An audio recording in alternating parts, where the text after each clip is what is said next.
Overseas, a major search for survivors is underway after 3 deadly earthquakes hit Ecuador and Japan, the 2 countries along the so-called Ring of Fire.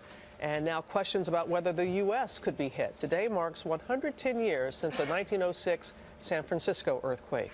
ABC's Matt Gutman is live in Japan for us this morning. Good morning, Matt. Good morning, Robin. We've been feeling constant aftershocks here in Japan.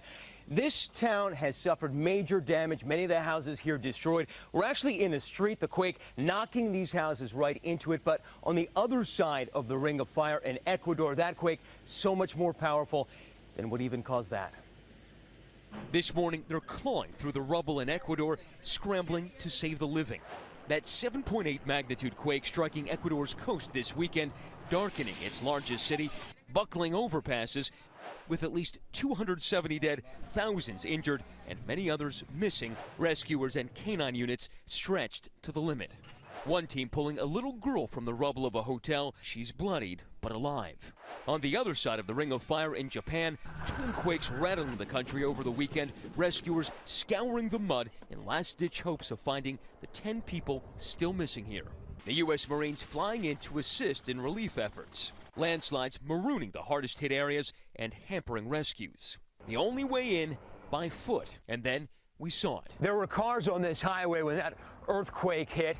Now imagine being in that car as the mountainside and the highway just vanished from the hillside. Cars dropping off the mountainside. That blue one stuck hundreds of feet down as we hiked towards a blown-out bridge. Earthquake? Okay, just now we felt another tremor. Over 500 aftershocks registered in southern Japan, the biggest of them moving mountains. This mudslide was over a half-mile wide. It came roaring down this mountain, ripping it in half, then obliterating that bridge and those roads on the other side. And it's not just Japan and Ecuador. The U.S. also on the Ring of Fire, and seismologists here are worried. It's not a matter of if we're going to have future earthquakes. We're going to have them.